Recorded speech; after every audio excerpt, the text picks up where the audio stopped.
পাগলা মধু প্রকৃতির এক গভীর রহস্যময় এবং বিপজ্জনক উপহার। নেপালের হিমালয়ের দুর্গম পাহাড়গুলোর মাঝে এমন একটি এলাকা রয়েছে যেখানে প্রতিটি পদক্ষেপে প্রকৃতির অজানা রহস্য আর ভয়ানক বিপদের উপস্থিতি অনুভব করা যায়। এই অঞ্চলের বেশিরভাগ সময় জুড়েই প্রচণ্ড শীত ও নিস্তব্ধতার রাজত্ব বিরাজ করে। তবুও প্রতি বছর এই নিস্তব্ধতার মধ্যে শুরু হয় এক অনন্য এবং দুঃসাহসী অভিযান, পাগলা মধু বা ম্যাডহানি সংগ্রহের সেই বিপজ্জনক যাত্রা। এই মধু সংগ্রহের অভিযানকে বলা হয় এক দুর্ধর্ষ মহাকাব্য, কারণ এটি কোনো সাধারণ মধু নয় যা সহজেই পাওয়া যায়।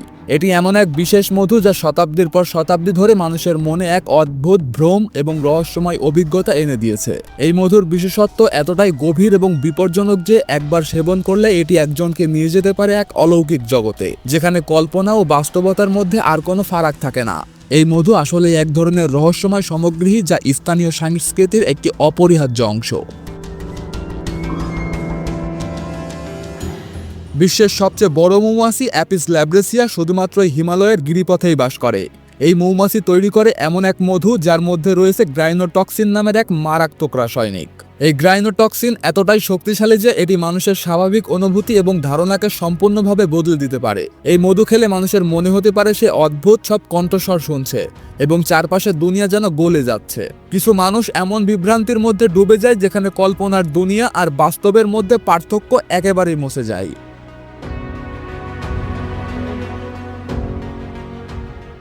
উরং উপজাতির মানুষেরা এই মধু সংগ্রহ করে আসছে বহু শতাব্দী ধরে। তাদের কাছে এই মধু কেবল খাদ্যই নয়, এটি তাদের জীবনের একটি অবিচ্ছেদ্য অংশ। তাদের সংস্কৃতি এবং পূর্বপুরুষদের স্মৃতি ধারণ করে এই মধু সংগ্রহ।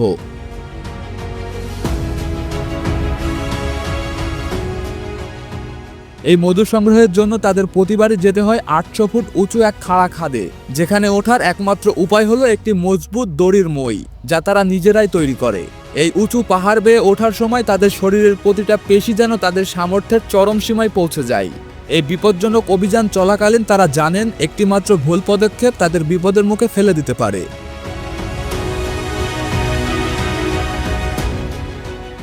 এই সংগ্রহে যে অদম্য সাহস প্রয়োজন তা আসলেই অবিশ্বাস্য, কারণ প্রতিটি মুহূর্তে তাদের জীবন মৃত্যুর সীমারেখার উপর দিয়ে চলতে হয়।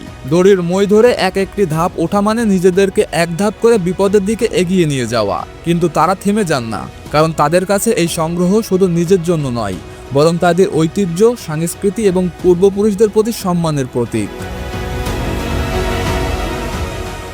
এই বিপদসংকুল যাত্রাপথে তাদের সঙ্গ দেয় এক বিশাল আকৃতির মৌমাছির দল, যারা অত্যন্ত বিষাক্ত এবং প্রতিটি পদক্ষেপেই সংগ্রাহকদের জন্য এক কঠিন চ্যালেঞ্জ হয়ে দাঁড়ায়। প্রতিটি মৌমাছির দংশন তাদের শরীরকে যেন আগুনের মতো পুড়িয়ে দেয়। তবু সংগ্রাহকরা জানেন এই ব্যথা সহ্য করা ছাড়া তাদের সামনে আর কোনো পথ নেই। তারা প্রতিটি পদক্ষেপে মনোযোগ ধরে রাখেন, কারণ মৃত্যুর ছায়া সবসময় তাদের পিছু ছাড়ে না। কিন্তু তাদের অদম্য সাহস এবং শক্তি প্রতিটি পদক্ষেপে তাদেরকে আরও সাহসী করে তোলে। প্রতিটি দংশনের ব্যথা তাদেরকে আরও এক ধাপ শক্তিশালী করে দেয়, কারণ তারা জানেন এই সংগ্রহে ধৈর্য এবং সাহসিকতা তাদের একমাত্র অস্ত্র।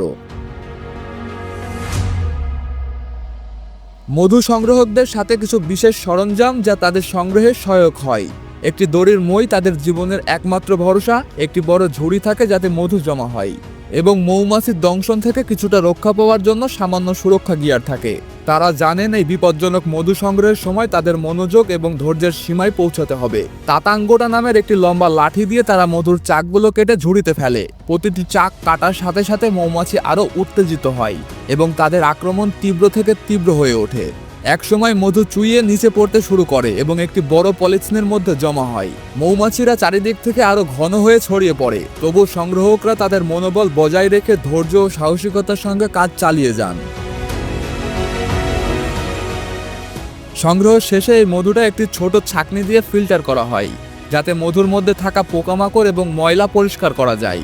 এরপর মধুটা বিশেষ পদ্ধতিতে সংরক্ষণ করা হয়। প্রথমবার খাওয়ার সময় এটি মিষ্টি মনে হলেও কিছুক্ষণ পরে মুখে এক অদ্ভুত ঝাঁঝালো স্বাদ তৈরি হয়। এই স্বাদ মস্তিষ্কে এক ধরনের বিভ্রান্তি সৃষ্টি করে, যা অপূর্ব অভিজ্ঞতা এনে দেয়। স্থানীয়রাও এই মধু খুব সতর্কতার সাথে গ্রহণ করেন, কারণ তারা জানেন এটি অত্যন্ত শক্তিশালী। তারা এটিকে শুধুমাত্র ঔষধ হিসাবে ব্যবহার করেন এবং মনে করেন এটি তাদের শারীরিক এবং মানসিক শক্তি বাড়াতে সহায়ক। গুরুং উপজাতির মানুষের কাছে এই মধু কেবল একটি প্রাকৃতিক ঔষধি নয়, বরং এটি তাদের জীবনধারার একটি অপরিহার্য অংশ। এটি তাদের পূর্বপুরুষদের স্মৃতি এবং ঐতিহ্যের পরিচয়। কিন্তু জলবায়ু পরিবর্তনের কারণে বর্তমানে মৌমাছির সংখ্যা দিন দিন কমে আসছে, যার ফলে বিশেষ রেডোডন ফুলের প্রযোজ্য গ্রাস পেয়েছে। অত্যন্ত দুঃখের বিষয় হলো মার্কিন যুক্তরাষ্ট্রে এক বোতল ম্যাডহানি $300 বিক্রি করা হয়, কিন্তু এই মধু সংগ্রহ করে গুরুং উপজাতির মানুষেরা বছরে মাত্র $1800 উপার্জন করতে পারে। 2017 সালে যেখানে তারা 40 গ্যালন মধু সংগ্রহ করতেন, 2024 সালে তা কমে মাত্র 4 গ্যালন নেমে এসেছে।